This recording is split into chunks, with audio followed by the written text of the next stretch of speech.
आज हम पढ़ेंगे डीएनए की संरचना।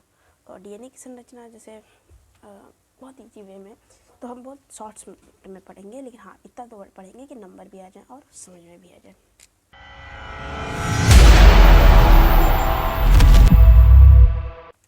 डीएनए डीएनए होता क्या है और होता कहाँ है, सबसे पहले हम ये जानते हैं। तो कोई भी अपनी सेल है, सेल के अंदर एक केंद्रक होता है, न्यूक्लियस। इस केंद्र के अंदर हमारा गुणसूत्र पाए जाते हैं। गुणसूत्र कुछ इस शेप में दिखता है, इस टाइप में, ठीक है। ये डबल शेप है। यहाँ पे पीछे बैकग्राउंड में कोई आवाज़ आ रही है तो उसको थोड़ा इग्नोर कीजिए, बिकॉज काम चल रहा है तो उसमें आवाज़ में कुछ कर नहीं सकते। तो ये डबल ये जो दो संरचना दिख रही है, ये दो गुणसूत्र है। ये एक नहीं, ये दो गुणसूत्र हैं। ये सिंगल, अगर हम ऐसे करें, ये पीस जो आपको दिख रही है, ये सिंगल गुणसूत्र है। ये दोनों मिलकर डबल गुणसूत्र, इसलिए बोला जाता है मानव में कितने जोड़ी गुणसूत्र होते हैं। तो इस स्टेप में बोलेंगे कि 23 जोड़ी गुणसूत्र होते हैं। और जब कोई बोले मानव में गुणसूत्र की संख्या कितनी है, तो हम लोग इसमें गिनेंगे, तो ऐसे इसमें 46 गुणसूत्र होंगे। तो मानव में 46 गुणसूत्र होते हैं और 23 जोड़े गुणसूत्र होते हैं। अब डीएनए के लिए आते हैं। जब हम लोग उस गुणसूत्र को यहाँ से पकड़ के खींचे जरा हम लोग, तो जो आपको संरचना दिख रही है, ये तो देखिए आपको गुणसूत्र हो गया। ये जब हमने इसको ऐसे खींचा तो जो आपको संरचना दिख रही है, ये हमारा डीएनए हो गया। क्या हो गया? ये हमारा डीएनए हो गया। हम इस डीएनए थोड़ा और पकड़ के खींच लें तो ये हमारे सब जीन में आ जाते हैं। यहाँ पे सब हमारे जीन आ जाएंगे। अब ये हम इसको ऐसे पकड़ के सीधा करके देखते हैं क्या चीज़ है इस जगह पे, ठीक।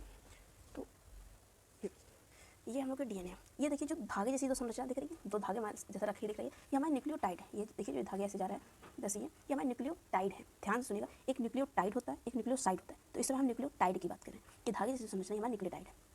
ये दो कुंडलन, ये दो न्यूक्लियोटाइड एक दूसरे को जिस जगह काट रहे हैं, ये जो कटान बिंदु यहाँ दिख रहा है, इसको हम क्रोमेटिन कहते हैं। क्या कहते हैं? क्रोमेटिन कहते हैं। इसको डबल हेक्सल मॉडल सिस्टम कहते हैं, यानी द्विकुंडलित डीएनए को हम लोग द्विकुंडलित कहते हैं। क्यों? बिकॉज देखिए इसमें दो कुंडलन हो रहा है, तो ये इधर से भी रखी जा रही है, ये ऐसे भी जा रही है, दो कुंडलित है। आरएनए में ये चीज़ दो नहीं होती, इसमें सिंगल ऐसे कुछ बन जाएगा। ओके, डीएनए में दो कुंडलन होता है। अब आइए इधर थोड़ा, ये न्यूक्लियोटाइड के अंदर थोड़ा, अगर हम न्यूक्लियोटाइड को यहाँ पे जूम आउट करके देखें, समझ लीजिए हम जूम कर रहे हैं, आपको दिख रहा है न्यूक्लियोटाइड को थोड़ा जूम किया। न्यूक्लियोटाइड ये दो चीज़ से बना होता है, न्यूक्लियोसाइड और फॉस्फेट। न्यूक्लियोसाइड और फॉस्फेट। जो न्यूक्लियोटाइड है उसमें शुगर और नाइट्रोजनी बेस यानी नाइट्रोजनी क्षार होते हैं। डाईराइबोज शर्करा यानी डाईराइबोज न्यूक्लिक एसिड होता है। शुगर इसमें डाईराइबोज शर्करा होती है। ये शर्करा कौन सी होती है मुझे बताने की जरूरत नहीं है, क्योंकि इतना तो आप एंथोलॉजी में पढ़े होगा आपने। अब नाइट्रोजन बेस दो भाग में डिवाइड होता है। होते ही जैसे adenine, guanine, cytosine, thymine. Adenine, guanine ये सब है नाइट्रोजन बेस ही। इनको बांटा इनके शेप एंड साइज के अकॉर्डिंग है। जैसे जो हमारा जो इधर प्यूरिन है, प्यूरिन के जितने भी नाइट्रोजन क्षार हैं, एडेनिन और ग्वानिन, ये डबल रिंग होते हैं, इसमें नहीं दो वलय होते हैं। और पिरिमिडिन इसमें साइटोसिन, थाइमिन ये सिंगल रिंग होती है, सिंगल वलय।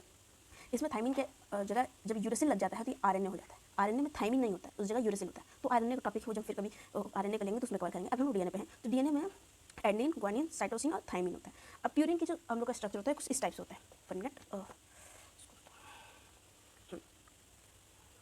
हम प्यूरिन के तरह स्ट्रक्चर बना रहे हैं।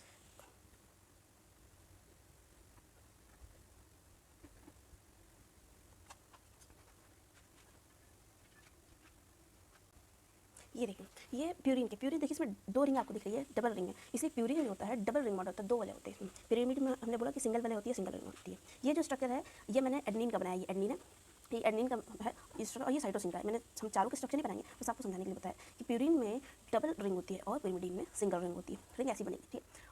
अब हम थोड़ा इसमें केमिस्ट्री में जाके देखते हैं। केमिस्ट्री मीन्स अब हम थोड़ा इसको इतना जूम आउट करेंगे कि हमको एकदम उसकी मतलब संरचना बनी कैसे एकदम दिखता है। आपको स्क्रीन पर दिख रही है, ये हम लोग का मॉडल है कि मॉडल दिखता कैसे है डीएनए, एक्चुअल में डीएनए बॉडी में कैसे होता है। जो स्क्रीन पर आपको दिख रहा है वैसा डीएनए होता है। अभी बना कैसे ये हम आप समझते हैं।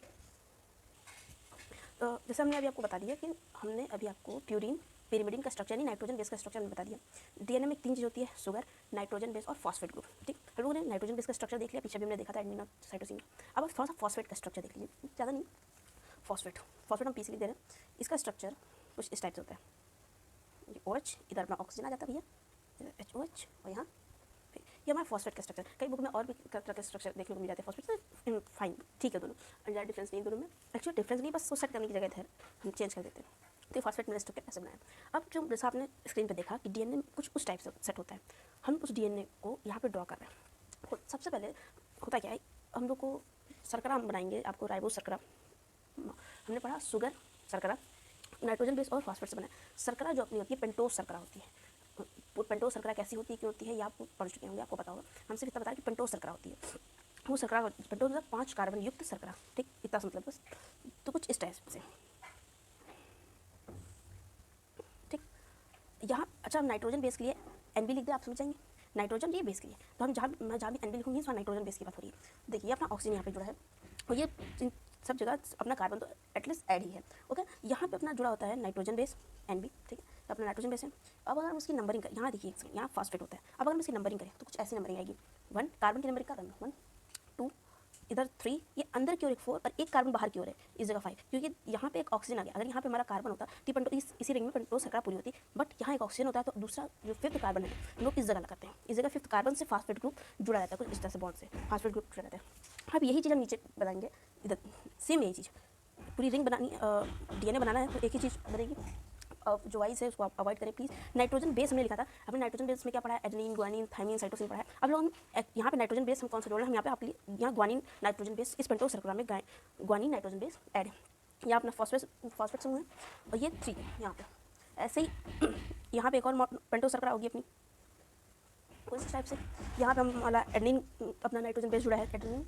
और अब अगर हम इसकी नंबरिंग देखें तो यहाँ पे अपना फिर से 1 आ जाएगा, 1 2 3 और ये 4 अंदर की ओर है और ये 5 बाहर की ओर है। यहाँ पे भी हम लोग देखें तो सेम यही होगा, 1 2 3 4 और 5 यहाँ फॉस्फेट। अब एक मस्त बात, हम अभी ये मान हमारा डीएनए है, डीएनए तो पूरे रिंग जो है जुड़ी होगी ना, तभी तो रिंग बना। जहाँ मैंने बोला धागे जैसे संरचना है, वो जुड़े बिना तो बनेगा नहीं, ठीक कैसे बना, इसमें फास्फेट तो चलाकी करता है, थोड़ा शैतान टाइप का। फास्फेट क्या करेगा, इस यहाँ फास्फेट इसने देखा, यहाँ से देखिए यहाँ पे फास्फेट है, इसने देखा ये 3 यहाँ पे सिंगल, यहाँ पे कुछ है नहीं, तो यहाँ से ये फास्फेट इससे बॉन्ड बना लेगा। यहाँ पे जो कार्बन होगा इस पेंटोज शर्करा के तीसरे कार्बन से इस पेंटोज शर्करा का फॉस्फेट बॉन्ड बना लेगा, जिसको हम लोग फॉस्फेट बॉन्ड कहते हैं। जो बॉन्ड बना है इसको फॉस्फेट बॉन्ड कहते हैं। ओके, हाँ फॉस्फेट बॉन्ड कहते हैं। यहाँ पे फिर ऐसे यहाँ पे एक शर्करा हमारी अगर बन रही है तो ये आगे बढ़ती जाएगी, इसमें कोई नहीं है। यहाँ पे हम लोग गुआनिन एडेनिन, इसको फिर हम लोग यहाँ से स्टार्ट करेंगे गुआनिन अपना 1 2 3 अंदर की ओर कार्बन 4 है, एक बाहर कार्बन 5th कार्बन, ये फास्फेट, ये फिर इससे जुड़ा है। अब देखिए इसके सामने वाली जो होगी, हमने बोला डीएनए द्विकुंडलित होता है, ये डबल हेक्सलेट होता है। एक जो हमने बोला धागा जैसी, एक धागा तो मान लीजिए कंप्लीट हमने कर दिया, दूसरा इसी के सामने होगा, लेकिन थोड़ा सा अंतर है, ये उल्टा हो जाएगा। मैं इसी को उठा के सिर्फ उल्टा रख दूँ बस वो ऐसा होगा, ये उल्टा चलता है, इसको सीधा चलना नहीं आता। ये कहता है मैं उल्टा चले, हम उल्टा चलेंगे। अगर यहाँ पे देखिए कुछ इस टाइप से, इस टाइप से, इस जगह पे फॉस्फेट बॉन्ड, ये 5th है अपना, यहाँ पे अपना कार्बन होगा।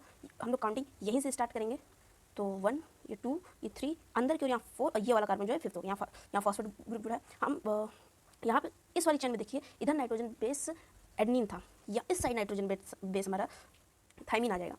एक चीज़ मैंने आपको नहीं बताई, थोड़ा सा देख लीजिएगा कि एडेनिन थाइमिन के साथ बॉन्ड बनाएगा और अपना ग्वानिन साइटोसिन के साथ बॉन्ड बनाएगा। Okay, adenine guanine thymine cytosine के साथ बॉन्ड बनाएगा। देखिए जो एडेनिन है ये थाइमिन के साथ डबल बॉन्ड बनाता है, ग्वानिन साइटोसिन के साथ ट्रिपल बॉन्ड बनाता है।